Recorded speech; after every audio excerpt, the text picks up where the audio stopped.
Hello. In episode 25, season 2 of A is for Architecture, Neal Shasore and Jessica Kelly speak about their anthology, Reconstruction, Architecture, Society and the Aftermath of the First World War, published by Bloomsbury in February this year. The mainstream or liberal consensus in architectural culture are grappling with what the role of the architect is in relation to a newly and eventually fully enfranchised mass democracy. What did this mean that the architect was, and what were they supposed to do? And so architects start to turn their attention to a whole range of typologies and, I suppose, social questions in ways that perhaps they hadn't before, or on a wider scale. A is for Architecture, a podcast about architecture, buildings, urban culture and space. Hello and welcome to another episode of A is for Architecture. I'm here today with Jessica Kelly and Neal Shasore. Neal, Jessica, would you introduce yourself, please? I knew you were going to do that, Neal. Hi, I'm Jessica. Thank you, Ambrose, for having us. We're both delighted to be here. So I'm Jessica Kelly. I have two jobs. I'm reader in architectural history and I'm reader in architectural and design history, I should say, at the University for the Creative Arts, where I also head up the PhD programme that we have there. And I also work at London Met. And I teach across architecture and design. I feel uncomfortable calling myself purely an architectural historian, because my background is in design history. But that's where I am, and that's what I do. So did you do design? Where did you study design history? Did you train as an architect, or did you go straight into history? No, I did my BA in history at Sheffield, so I'm a historian. And then I did my MA at the Royal College of Art in the history of design, where I focused on architecture and architectural magazines. That was where my fascination with architectural magazines started. During my MA, I looked at the magazine as a way of talking about health and hospital design in particular. And then I did my PhD at Middlesex on the career of J.M. Richards as editor of the Architectural Review, and sort of broadened that out into a history of the magazine and his career as a kind of broadcaster and editor in the mid-20th century, so from the 30s to the 70s, looking at the changing landscape of media and its relationship to architecture, and tracing Jim Richards' ideas about modern architecture and how they were communicated through different media. So this explains to some degree the content, the subject of your paper in the book. Neal, can you, because I mentioned the book, now I don't want to jump ahead and then come back in. So I'm Neal. I thank you for having me. I'm currently head of school and chief executive, absurdly grand title, at the London School of Architecture, which is a small independent architecture school based in East London. I've been here for nearly 2 years now. I am an art historian by training, but I'm an architectural historian. My scholarly interests revolve around architectural history of Britain, and increasingly Britain and the Empire in the 1920s and 30s in particular. So you're both interested in this period at the beginning of the 20th century, and this kind of leads to the book that you've had published very recently, Reconstruction, Architecture, Society and the Aftermath of the First World War, which you co-edited. And it's a beautiful edition. It's a really nicely produced thing. There's no spelling mistakes or anything. I've checked. And that's actually quite rare, because I've read so many of these books now. But it's a really beautiful sort of outlining. Perhaps you'd like to sort of describe its thesis, I suppose. What were its motivations? Like, where did it come from as a volume, and what's it sort of, I suppose, aiming to evidence? So Jessica, should I kick off? I was going to say, Neal, you start, because it really has a longer story than just the volume, doesn't it? A longer genesis. Yeah. I mean, the kind of immediate stimulus for the book was a conference which I organised in 2018, which was the annual symposium of the Society of Architectural Historians of Great Britain, an august institution into which I had inveigled myself far too deeply. I had felt that, it would be timely to have a discussion about the centenary of the cessation of hostilities at the end of the First World War. And this kind of connected, I suppose, to my wider work. So at that time, I was beginning the process of translating my doctoral thesis into a monograph, which came out last year, Designs on Democracy, Architecture and the Public in Interwar London. And I had felt that out of that work had come the sense that there was no kind of clear or recent analysis of what the consequences of the war had been on architecture, architectural design, architectural culture. There were kind of cliches invoked of the 20s and 30s, but no kind of like really critical examination of what consequences the war had on architecture. So I arranged this symposium, and it was a 2-day event. It was kind of like unexpectedly popular. I think partly also it drew on a conference that I had co-convened 5 years earlier, Stylistic Dead Ends, with my friend and colleague David Lewis. And we never published any papers from that conference. We were both graduate students at the time, and it just kind of felt like completely impossible, insurmountable.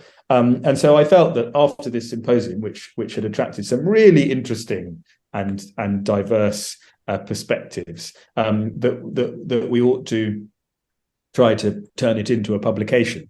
And then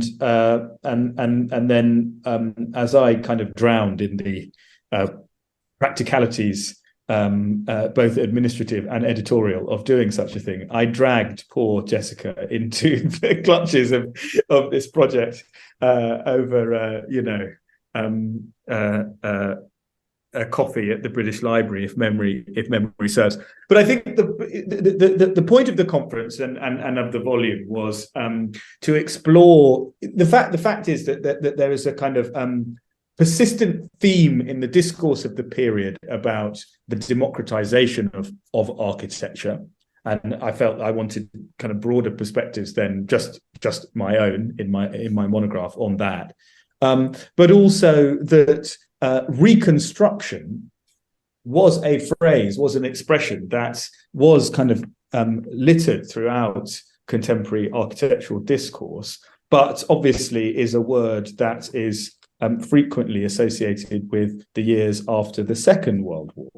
And so it felt that as one was kind of trying to sort of make a big intervention into historiography of interwar architecture, that almost kind of using the language of reconstruction sort of provocatively, but historically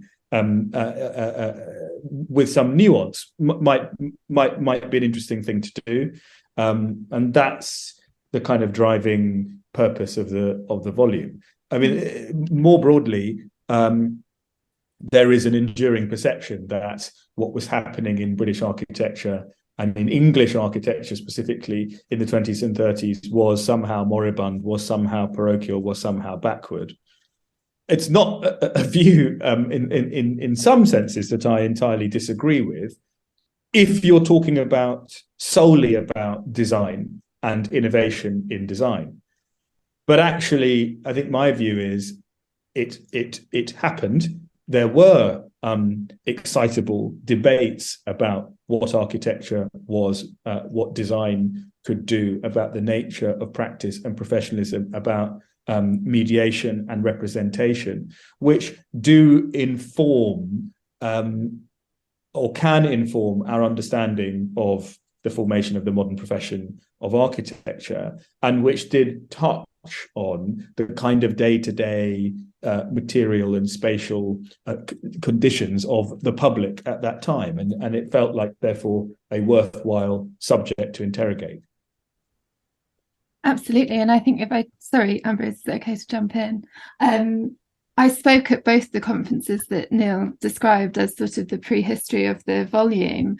And I think our involvement, or my involvement in it, was because I did really feel like it resonated, which is in the interests that Neal and I both share, like you say, sort of coming from our own work. So my other book, No More Giants, J.M. Richards' Modernism in the Architectural Review, which captures that kind of history of a particular publication. But as Neal has said, the volume is much more broadly interested in architecture and society, as the subheading suggests, and as Neal has talked about, looking at the sort of less obvious places for thinking and talking about architecture, potentially. And I think that's something we have in common, and therefore sort of working together on this volume and with all of our contributors has given us a space to explore those ideas. I mean, it comes across very strongly from the introduction through all of the papers that they're kind of shot through with this idea of architecture as starting to become socially orientated, or I suppose the question is this history becoming interested in the social fabric that architecture sits within, or is it actually that the architecture itself was becoming socially focused? Does that make sense? Do you know what I mean? It's like, yeah, because your book documents a series of typologies which are new to the social conditions, or many of them are new to the social conditions. But there's also this idea that history itself, contemporary history itself, is turning its mind to trying to understand architecture in a new way, in a less heroic way, in a less kind of modernist kind of way. Yeah, I think the mainstream or liberal consensus of architectural culture, which I describe in Designs on Democracy, are grappling with what the role of the architect is in relation to a newly and eventually fully enfranchised mass democracy. What did this mean that the architect was, and what were they supposed to do? And so architects start to turn their attention to a whole range of typologies and, I suppose, social questions in ways that perhaps they hadn't before, or on a wider scale. So something like the pub, Julian Holder's lovely piece on the kind of the new model inn and the impact of the Carlisle experiment. That's a classic example of a typology which increasingly comes within the domain of the architect in a way that it hadn't really in the 19th century, even during the Brewers' wars of the 1890s. But in the wake of the Carlisle experiment and the birth of the state management scheme under the control of the architect Harry Redfern, suddenly architects are designing pubs, and their colleagues in the private sector start to do so as well for the big brewers. So that's just one example, but the book is full of many others where architects start to get involved in the design of the sorts of social infrastructures that they hadn't consistently or typically. And in parallel to that, I think also what lots of the chapters are showing are the increasing number of other professions and other people who are concerned with and involved in the work of architecture during this period. So not only what the architect's role is and how that's changing and evolving during this period, but also who is concerned with and working within and preoccupied with questions of architecture. I think we trace that across various different, like you said, different typologies, which I mean, Claire Price's chapter on the parish church talks about the role of the parishioners and parishioner commissioning panels in the design of local churches and their changing relationship with architects, and often the tensions that evolve through that process.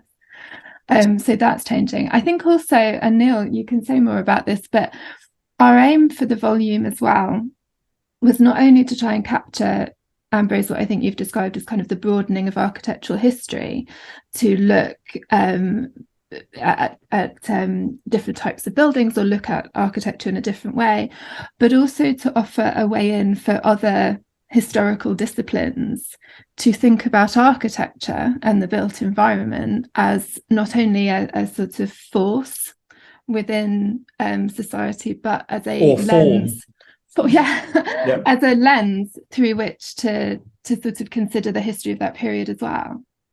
I think that's right. That there was we were really keen on sort of foregrounding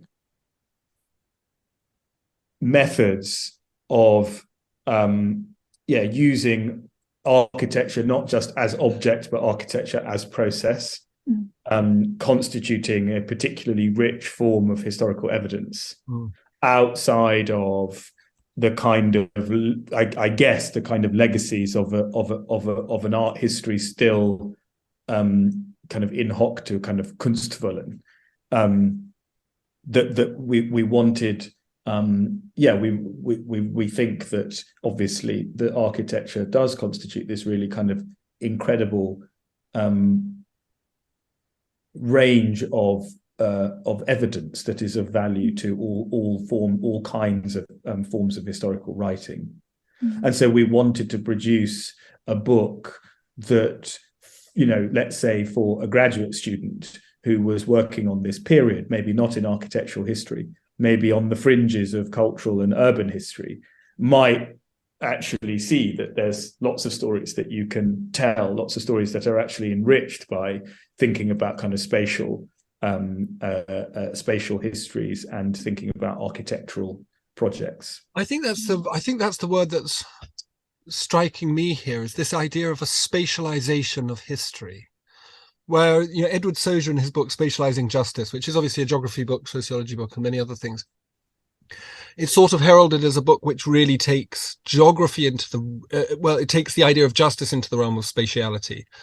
There's a sense that what you're doing is you're kind of spatialize. If history has been somewhat obsessed, or the history of the last however many decades been somewhat obsessed by objects and heroes, which I think is the way, certainly in architecture schools, it's kind of taught, distinct and sort of separated out from the broader socioeconomic, cultural, political, ecological forces that are at play. This book seems to be sort of providing the foundations to make that next step. Yeah, and that's certainly where I see relevance and resonance with the kinds of teaching and thesis projects which our Part 2 students are engaged at the LSA. Many people, many students in tutorials and in reviews talk about projects which have a community centre, or which are a form of civic centre. And when you ask not just kind of what's the kind of typological history of those buildings, but what's the kind of intellectual histories and social histories that are attached to them, students aren't always aware of that, or necessarily equipped to kind of tease out those histories and their entanglements. And so I feel that has real sort of potential value for people engaging with the book and for students engaging with the book. Yeah, for sure. Yeah, I like this idea. did want to ask maybe what the roots of this kind of social movement are. Obviously, you have the conflict itself, the First World War. And I was, when you were talking at the beginning, and the way that post-war is normally ascribed to post-Second World War, I think in popular imagination, perhaps, those two wars and even the intervening years, the interwar period, are kind of squeezed together. So what happens post-Second World War is the consequences of both those wars. And so we don't look at that period because it's just like the First World War is just the warm-up to the really bad one. Yeah. I mean, I don't know if this is true, but it makes sort of sense to me because it is a period that sort of gets, yeah, you talk about the Roaring Twenties or the Weimar period, and you look at some kind of jazzy bits and pieces, and that's it. Yeah, well, then it's always thought about with the inevitability of the Second World War, that's right, as being present.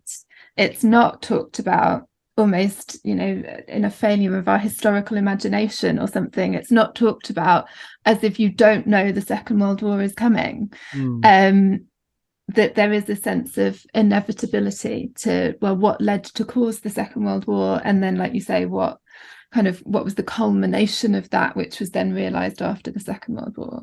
And I think, that's what I mean. We were trying to move away from the term interwar, even for that reason, to try and get back to something of, well, also what was the relationship between that decade and the decade before the First World War, for instance, because I think that relationship often gets lost, as opposed to what is the relationship between the 20s, the 30s and the 40s. But what do you do if you look backwards?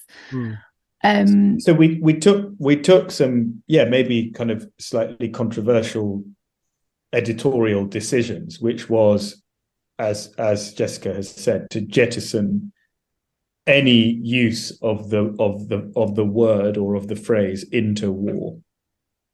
So we were trying quite deliberately to conjure up a kind of contemporaneity, and that's actually also reflected in the visual strategy of the book, which I have on good authority drove some of our wonderful contributors to absolute distraction, which was to only use photographic images and reproductions of the 20s and 30s. So only the plans are new images, and we did that because we wanted the architecture to be as easily intelligible to the layperson as possible.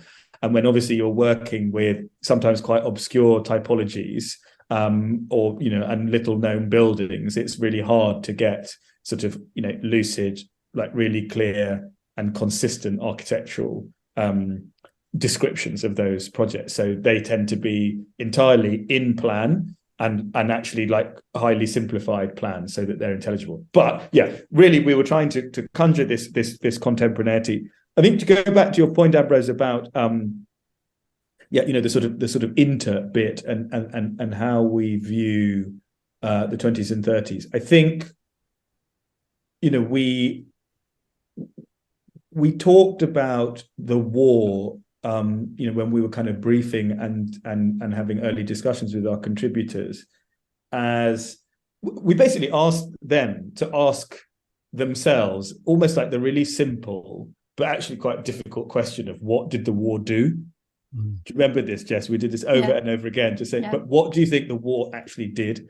And we were interested not in just sort of new beginnings in the post-war period. We were interested in how the war refracted conversations which have much longer trajectories. I do think that we are talking about, often we are talking about in this book, and I suspect in both of our respective monographs, this kind of another strange survival of liberalism, in a sense, small L liberalism in British architectural culture, and that was very much kind of forged by debates about the new liberalism. And it as an outgrowth of late 19th century idealism that had a kind of communitarian aspiration, was reformist, And we see a lot of manifestations of that in the work that's discussed in the book. Mm. And I think that's, I'm interested in that, in that question more generally, and in kind of, where architecture and where architects try to kind of situate themselves, or where they can situate themselves, again, politically with a small p. Yeah. I like that idea. And I was going to ask the question, like, what are the roots of this? Like, what are the major political and philosophical roots behind a movement like this? Because there are parallels. I mean, one of the reasons why I went to your publishers and asked for an introduction and wanted to look at this book specifically is I have undertaken some pieces of research around home and homemaking and unmaking during COVID, and a lot of what I didn't find out very much. I'll be honest with you, I found it all very baffling. But what I did think was the case was that the narratives and discourse that have emerged subsequent to the end of that period, or in the tail end of that period, are really just accelerated or amplified versions of what was being said before, which is that we have a crisis of community, we have a crisis of health, we have a crisis of loneliness, we have insufficient homes, we have, et cetera, all of the things. And now we've got these projects that are popping up and saying we're going to deal with COVID, but or health crises, but really all of that stuff was already coming. So I'm really interested in this kind of the background movements, as you were saying, Jessica, in the years preceding the First World War. And I wondered whether this is all that the First World War did, which was just amplify, as you said, the need for this new these new typologies, this new form of architecture, this broader social interest. Mm. I don't know. They all have they all have deeper roots into the late 19th century. Yeah. And ones which then extend deep into the 20th. So there is sort of, I guess, a kind of revisionism about how you kind of how you sort of position the 20s and 30s. I mean, the book, the introduction kind of starts with this kind of strange subgenre which we identified as reconstruction writing, and all of those the people that we mentioned in identifying that were picking up threads from before the war, which themselves tapped into longer reformist discourses and practices. And that, again, I sort of find that fascinating about the word reconstruction, as we discussed. People are still talking about reconstruction in the early 30s. So it does become a very powerful and enduring metaphor. I think they're probably also talking about reconstruction before the war in some cases. I was going to say, in my own chapter in the book, where I'm looking at the Architectural Review, or the Architectural Press, who published the Architectural Review and other magazines, I'm looking very much at the origins in the arts and crafts movement. So looking all the way back to sort of the end of the 19th century, and the agendas there around design reform and around rethinking kind of the capacity of mass-produced design and its kind of moral imperatives, and the role of designers and manufacturers, and the sort of age-old conflict between commerce and art, and where designers and architects sit within that. And then everything that's coming up within the magazine after the First World War, where the position of architects has been fundamentally shifted by the conflict and by the role of the government in controlling building and things. All of the way they deal with it and manage that and think about what to do and strategies is informed by those debates that were happening sort of 30 years prior. And there's interesting things happening where they're trying to break away from some of the, so for instance, the sort of strategies for direct criticism of architecture in the magazine were held back by editors who had previously been in the Art Workers Guild, where the idea of kind of solidarity within the professions meant that criticism felt very difficult. And by the 1920s, you have debates now about the role of the sort of interested layman who's now involved in architecture, and therefore architects have a responsibility to discuss themselves publicly and things like that. So there's these kind of struggles happening, but the continuity from those ideas that are informing that argument are stretching way back into the 19th century. And so a lot of the kind of narrative that's underpinning it is a fundamentally modernist narrative, although the buildings themselves in the book don't when we think of modernist architecture, we tend not to think of this kind of stuff. We don't kind of think of those mock Tudor-Beathan pubs as modernist, but they are, in this reading, if modernism is about this, it's an emancipatory project, then these are firmly modernist buildings. Would you accept that? I wouldn't use the term modernist or modernism. I would do as Elizabeth Darling points out in the foreword, what art historians of the early 20th century have been doing for 20 years now, and talk about the kind of broader experience of modernity. I think acknowledging and accepting the fact that there was an experience of modernity in early 20th century Britain, and built environments were produced in that context. And if, the Tudor-Beathan or the Tudoresque happened, it's fact. In other words, not to engage in the modernist historiographical game of trying to exclude, as it were, for partisan reasons, or define the boundaries of what constituted modern and what didn't. It necessarily was part of an experience of modernity, however nostalgic, however sentimental, however historicist in some cases. And we have to understand that. And of course, this is part of the problem, the historiographic knot of histories of interwar British architecture, which is it just gets stuck in this kind of game of stylism, of the stylistic straitjacket, as I've described it elsewhere. Yeah. So this idea of Jessica, maybe you could talk about this idea of styles, because this is I teach alongside Alan Powers, who has, I do believe, a quote on the back of the book, and a little cameo in our introduction as well. That's right. Yes, Alan gets everywhere. He's a remarkable man. And he's talked about styles. And I when I spoke to him on the podcast a year or so, I guess about a year ago, he was talking about that. I guess I would like that clarified. What are people talking about when they talk about, for example, the Style Wars, which is a phrase I think that's used in the Architectural Review, funnily enough, isn't it? Yeah. So what is this all about?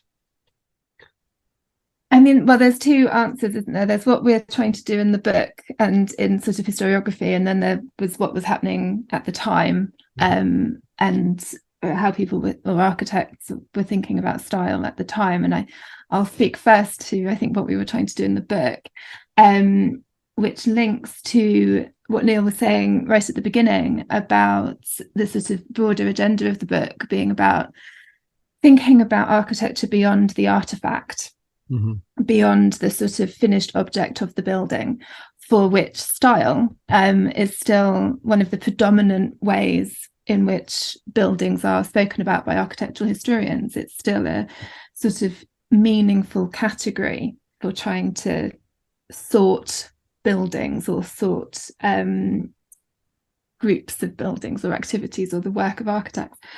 And what we were trying to do is think, well, what do you do if you look beyond that? or if you see that as one of many ways of categorizing buildings and thinking about what was going on and the reasons for why they were built in the way they were, not being simply about a criteria of a particular style, but about a much broader set of motivations and set of practices that were going into it. So from our position, I think in this book, our provocation is to decenter style, which again, I think Elizabeth talks about in her foreword, that style doesn't need to be the predominant way in which we talk about architecture. It's still there, it's still present, it's meaningful because it was meaningful at the time, or if it was meaningful at the time, it becomes meaningful. Sometimes it wasn't talked about or thought about that much. Then the question of what was happening at the time, how architects were thinking and talking about it. And again, I think what the book shows is that there's a huge array of preoccupations. Some architects were very worried about definitions of what was modern, and others were much less so. But I just think that, exactly as Neal's described, the sort of stranglehold of the question, was it modern or not, over things built in the 1920s and 30s really, really limits our understanding of what was being done and why and what it meant and ways of understanding it. And again, I think in both mine and Neal's separate books, we talk a bit about how authentic that question was even at the time in the 20s and 30s. You know, my perception is in the Architecture Review, where they do talk about the style wars, and one of the other books written about the Architecture Review is called The Style Wars. I think a lot of it is sort of manufactured at the time, kind of for attention and to sort of build a discourse to get attention for architectural activity, because it's sort of interesting and shows a sort of tension that people can buy into and can take sides. So sort of factionalism, which I think to some extent was contrived even at the time. Yeah, I think that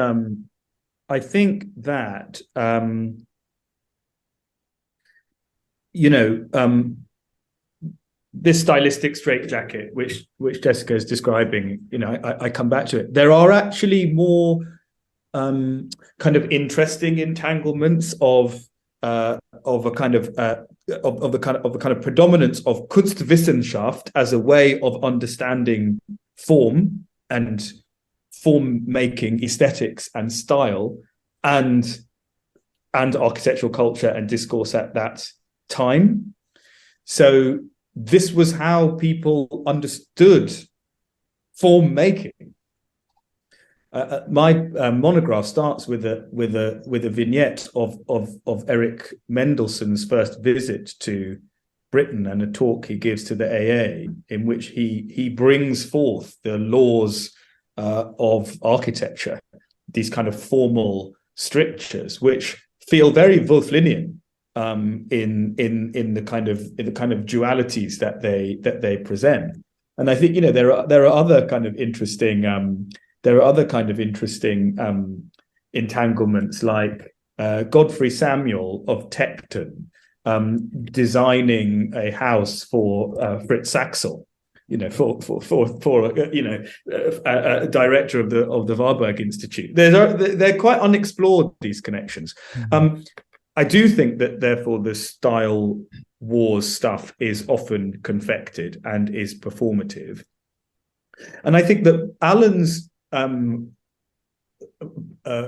point, as I understand it, is as ever spot on and really smart, because actually what he's trying to get at is not so much style in the sense of Kunstwollen or Kunstwissenschaft, but in terms of how you teach designers and how you get designers to aspiring architects and designers to think about, I think, what Alan has described in other contexts as a kind of rightness. I mean, I think that sense of rightness is obviously itself culturally conditioned and, it can be problematic. But it's a slightly different question he's asking, I think, and I, knowing him as it were with his LSA hat on, which is, when you sit down at the drawing board, what is it that you can't do? How do you make? I think Alan often talks about, how does your building meet the ground?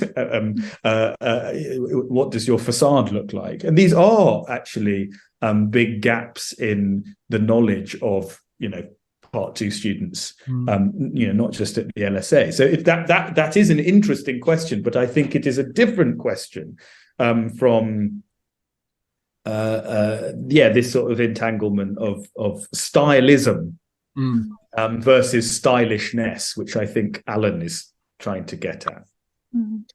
But it raises really interesting points, and I think it takes me sort of in elegant segues, but I specialize in elegant segues, so I'm going to go with it. This idea of the what you called, Jessica, this huge array of architectures and architects and types of ways of being architect that emerges. And I posed to you in the questions the prompts I sent through, I suppose, this issue around colonialism. So we're dealing at the same time with I don't know my history of empire particularly well, but I'm guessing that it's fairly far gone by this point, that the logic of empire is already receding. The logic is still very much there. The reality of it may be beginning to recede, but I think the logic and the desire for it is still very present. It's still it. Yes. And especially in architecture and design. Yeah, I think I'll let you finish your question before I. No. So I was just very interested. So Elizabeth Darling in the preface to the book, in the foreword to the book, and then a lot of these architects that you're talking about, and a lot of building typologies and the methods of practice, and touching on some of your paper as well, your chapter as well, Jessica, the idea of the architect becoming more universalized, I suppose, becoming more distributed through society as an agent for social change. And so what your book seems to me to be doing, I think this is part of its function, is picking up this idea of a pluralistic historiography, a way of describing modernity, as you put it, Neal, the experience of modernity, and allowing these new voices to come to the surface. And that's very exciting, which is very modern, isn't it? It's but that is kind of what the book is gunning for. It's gunning for a new history, a new type of history, which is less top-down, less hierarchical, more diffuse, more pluralistic, more entangled, as you put it, Neal.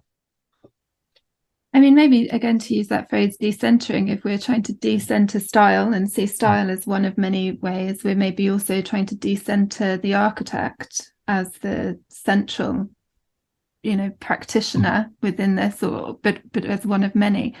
But to go back to this point about colonialism, because I think you're absolutely right, it does actually permeate throughout the entire book, even in chapters where it's not the direct subject, because actually, despite all of these ideas around democratisation, or perhaps because of them or related to them, architecture and the work of architects is very much imbued with the ideas of imperialism and colonialism throughout this entire period in the various places that it's happening. So even in the sort of social reformist activities in Britain or in Scotland, for instance, there is what we might recognise as a sort of imperialist or colonialist sort of lens on things. And I think in the same way as we were trying to think about rethinking the chronology of this period and move away from the idea of the Second World War, we were also trying to re-engage with the idea of imperialism during this period as a real pillar of thought and belief in what was happening at the time, and also and how that in some ways overlaps with religiosity as well. We talked a lot about wanting to remember the sort of religiosity of the society that we were talking about, but also the really inbuilt belief in kind of the imperial power. Can I add to that a bit? I mean, first of all, pragmatically, we had more work on empire. Yes. And, you know, as happens in edited volumes with long periods of gestation, first of all, you have to be selective. So you lose a whole load of like really interesting stuff that had come out of the conference, and empire, I think, was much more present there. And then we lost a couple of contributors who were framing their work much more in that way, which is a shame. But this is just, you know, as we all know, what happens with edited volumes. But for me, the interesting question is not so much about imperialism or colonialism, but is about coloniality, which I think is what Jess is describing. I think I'd say two things about that. First of all, this kind of liberal consensus, this kind of predominant liberalism in sort of do-gooding liberalism in architectural culture at this time does have as it were dark underside imperialism. I think that you know, people like Duncan Bell have written I think brilliantly about kind of liberalism's entanglements with imperialism. Many of the so-called kind of you know, heroes of the period exemplify that.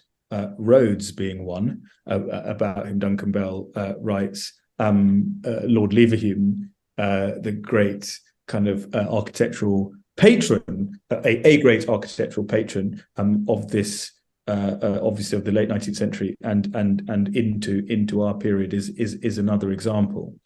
And then we do pick up on the fact that lots of our contributors, when they're talking about kind of reformist housing and land settlement and so on, and cottage hospitals and so on, use the language of the colony. And there is some interesting kind of recent work on the kind of rhetorics of internal colonization that kind of descend from debates about enclosure and so on. And you know, again, I think it's all there. For me, the point which we don't really pursue in this book is obviously relating to whether or not we want to decolonize architecture, and if we did, how we might go about that. That was not so much the subject of what we were trying to do here, but I think, you know, obviously in this particular political moment, it is there. I think you've done an elegant job of it as well, because it is it's undeniably the undergirding logic of everything. I mean, the largesse and the quality of these projects that are documented in your book, are financially supported by colonialism. I mean, this is rather dumb of me, but I only realized a short while ago that one of the functions of the colonies is to sell products to them, not just to asset strip. So Britain's heavy industry is selling its product. It's very similar to what China is doing in Africa at the moment. It's producing markets for its products. It's very clever, but it, you know, so all of this kind of money that we've got swashing around can lead to these new typologies. So but it's such a huge thing that it would take over the book. So I think personally, there's another book that tells the same story, but then engages with it much more. But so this comes to your paper, I think, Jessica, which is this idea of the construction of the architect. So the architect as a kind of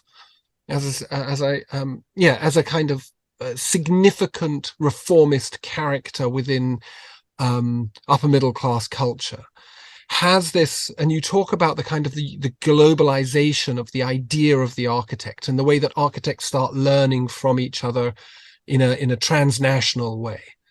And I think that's quite an interesting one as well, because it does again come back to this idea of coloniality, this idea that there are these wise people, these educated, generally speaking, male and often enough extremely privileged people, whose responsibility it is to bring the good ideas home and then to apply them to the undeserving or deserving poor, depending on I'm quite interested in that idea as well. So I wondered whether you could talk a little bit about this thing that I picked up through the book, and obviously it's quite explicit in your paper. This idea of this period being the period at which architects become as we understand them now, or closer to that.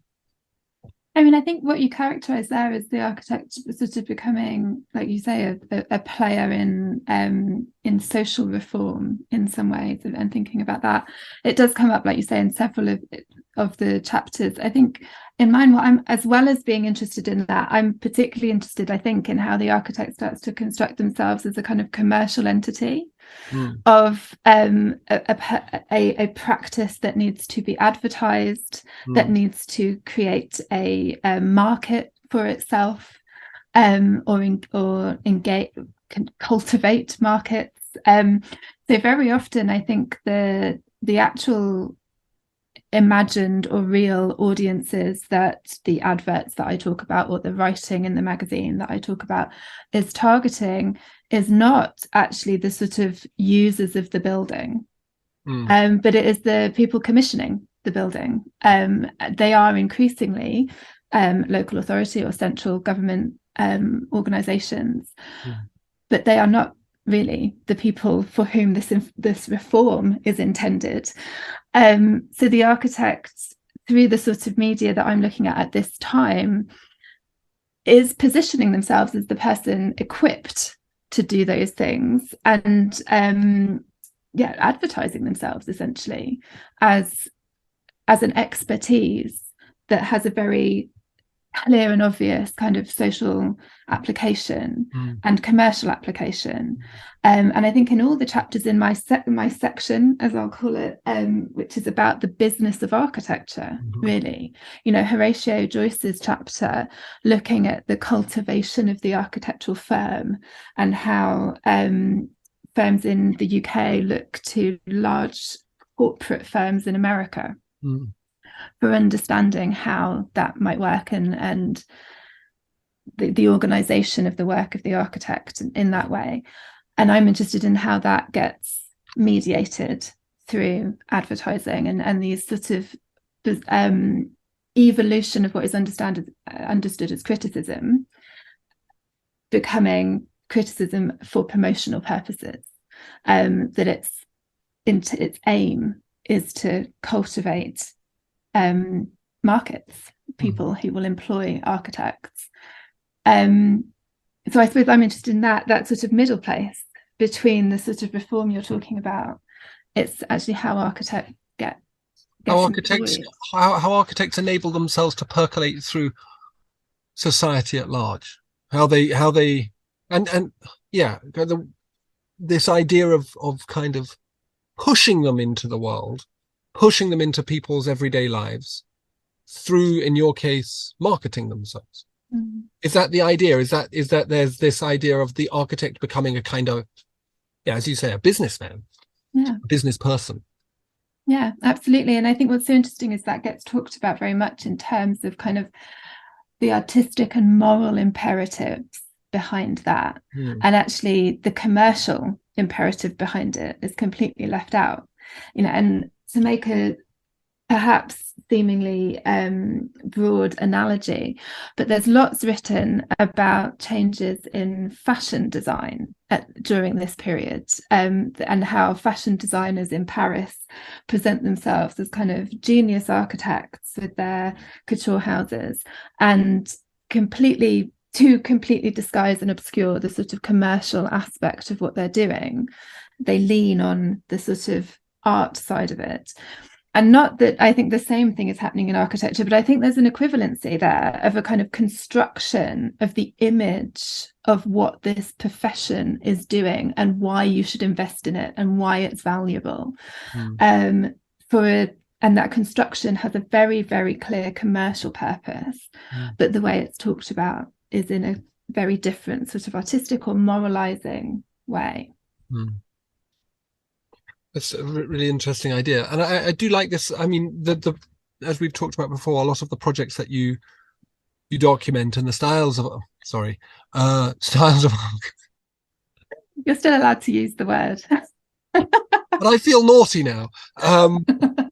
and ignorant, which is never a good feeling. But this idea of, for example, community centres or churches, as you pointed out, pubs, speculative offices, and so on and so forth. There's almost a sense that the architect is getting involved in ordinary worlds which previously they had chosen not to. There's a sort of, it was a question that came up when you were talking right at the very beginning, and I wanted to know whether that you had come across anything, whether there was evidence that architects at this period start to get drawn from other classes of people. Is this part of the thing that's going on, or are they still robustly upper middle class?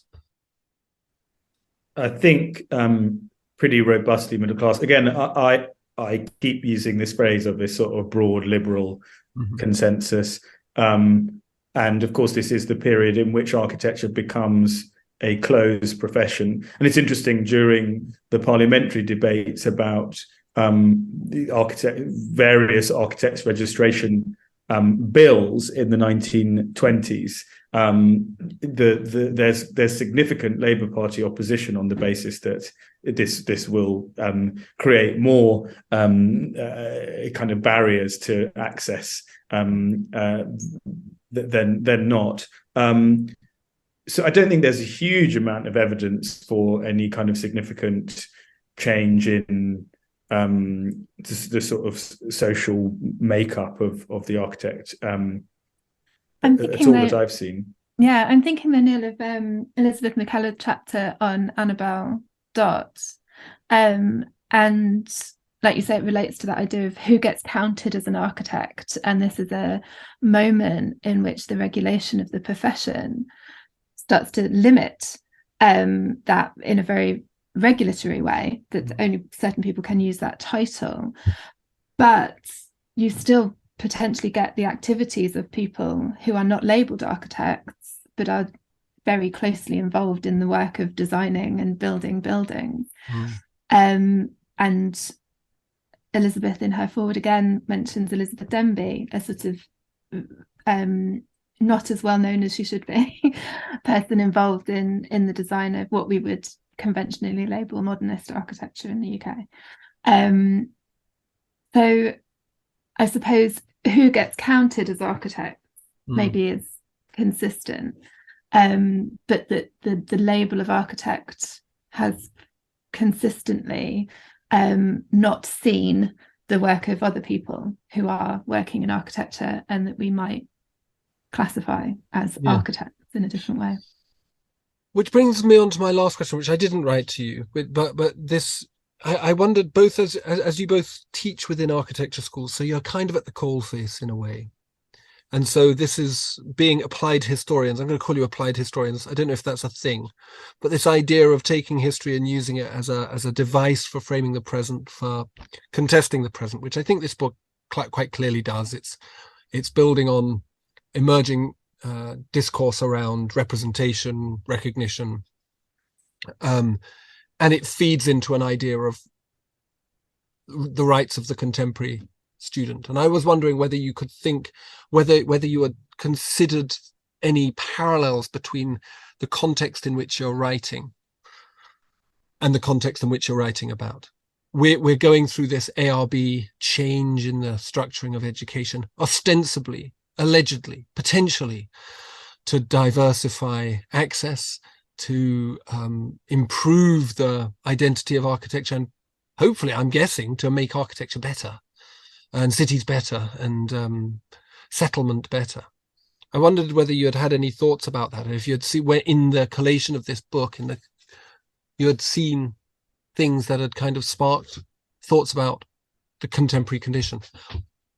Or you're quite free to say, no, none. That's all right too. That sometimes happens. I mean, I think an interesting thing, and this is not about the education of architecture students, but I think an interesting thing that did happen was us wanting to add the final 2 chapters of the book in response to the edited volume being put together during the pandemic. And Neal quite rightly pointing out we had nothing on the pandemic that followed the First World War, and we needed something. And we called in the two wonderful people who wrote our final chapters, Barry and Harriet, but they found very little about the impact of the pandemic on thinking about architecture, even in the design of hospitals and things like that. So it was actually a moment of realizing that our sense of history repeating itself, or being able to look back and learn from things, is not always as easy or straightforward as we think it might be. That's not to say we can't look back at that period and think and learn about things that have resonance today, but it wasn't as immediate or as obvious as we and our contributors sort of thought it might have been. The chapters are still, I think, really valuable to the volume. They're very much about the sort of thinking around health and community and the expanded role of the architect that you've been talking about. But it just, as you said, that about the place we're living and what we're writing about, we had that very direct feeling it needed to do that. Yeah, I think I agree with everything Jess has said. On the proposals, ARB proposals for the reform of architectural education, again, you know, the work, my other work, which in a sense has framed this volume, does very much kind of condition my response to those reforms, which at the moment is broadly positive, because I think it is this quite significant moment in the forging of the modern architectural profession. And I try to take a critical view of that moment of formation, not a triumphalist account of the victory of the battle for a closed profession and for statutory registration and protection of title, but as I say, a more critical and, dare I say it, slightly more skeptical kind of view of what was motivating that desire, and which, you know, it doesn't need architects entirely to self-flagellate as they can be, as you know, want to do. Professionalization was a much broader sociological phenomenon of the 19th century and early 20th century. Architecture, if anything, was kind of late to the party. So I can see holes in some of the, you know, in some of the logic of arguing for a closed profession and for statutory protection of title, and out of that, our now familiar tripartite form of broadly university-based architectural education. I see those as historically conditioned, and therefore I'm not, or I understand the kind of contexts that led to you know, what we now know as kind of completely normal, and so I'm not afraid of what the ARB are opening up, because I think they're opening it up for the right reasons, which is ultimately about, you know, the profession's obligations to the public, their rent of expertise to the public in exchange for a kind of monopolistic privilege, arguably. And, you know, I'm not quite sure that's the world that we live in anymore. Anyway, that's a kind of circuitous. But it is very interesting that what you're saying there, Neal, comes right back to this idea and raises this question about who instituted in this book, in this moment that you're talking about, this post First World War moment, who instituted this change? Was it from the ground? Was it a response to a grassroots movement of dissatisfaction, or was it because regulatory authorities started to see the potential pitfalls of what had been going on before and needed to make a move? And I suppose that co-production, or that reciprocity between the top and the bottom, is what kind of characterizes the historiography that you've written. So maybe I take again a slightly more cynical view, which is that you had an increasingly enfranchised public that had a greater kind of political stake in governance. You have the attendant growth of public bodies and state institutions. And architects realize that that's where business is. It no longer, as again is openly reflected upon in the contemporary discourse, the church or the great noble houses, or even in the same way the kind of industrial magnates of the height of the 19th century. It is the public, whatever that might mean, and what I think it means is far less the crowd, as it were, the masses, but about public institutions gain increasing political and economic sway, and architects, being the hand servants of capital, realize that this is where how they're going to make money. Yeah, Jim Richard writes it in the AR in I think 34 or 35 that the public are the new patron of architecture. Yeah. The patron part is the most important part. Like you say, the public part is, I think, poorly defined at the time, and Neal completely nails it by saying that it's not what we think of as sort of mass public. It is this very defined set of new patrons who sit within the state largely, or that sort of third space. Yeah, there's a lovely quote in Clough and Amabel Williams Ellis's book, The Pleasures of Architecture, which I quote in Designs on Democracy, in which they say, the future of English poetry lies with the poets, the future of English architecture with the public, which is quite an interesting illustration of this. There are many quotes of that kind persistently and consistently in the pages of the architectural press, and indeed in the pages of the general press, because architects are looking to affirm their importance to, indeed their relevance to, these kind of new institutions or evolving institutions of a mass democracy. Because as we all know, you don't need architects to produce buildings. And so there was this kind of almost, as I have said on many occasions in many other fora, a kind of existential angst about, well, wait a minute, so what are we for? Who is our client? And so there grows a very powerful conception of the client body politic. And that's what we're seeing generating all of these typologies, kind of opportunities, roles for the architect in this period. That's a brilliant point to finish on. Nice and pithy and to the point. I mean, slightly explosive as well, but thank you very much, Jessica. Thank you very much, Neal. I've really enjoyed hearing you talk. My pleasure. Thank you so much. A soupçon of sophistication in a world of noise. Nice one, Neal and Jessica. Thanks to them for the conversation and to Bloomsbury for the book. Please see the podcast descriptions for links to it and to both Jessica and Neal's professional and social profiles. And please share this conversation too. Don't forget to subscribe to the show, and thanks for listening. Cheers.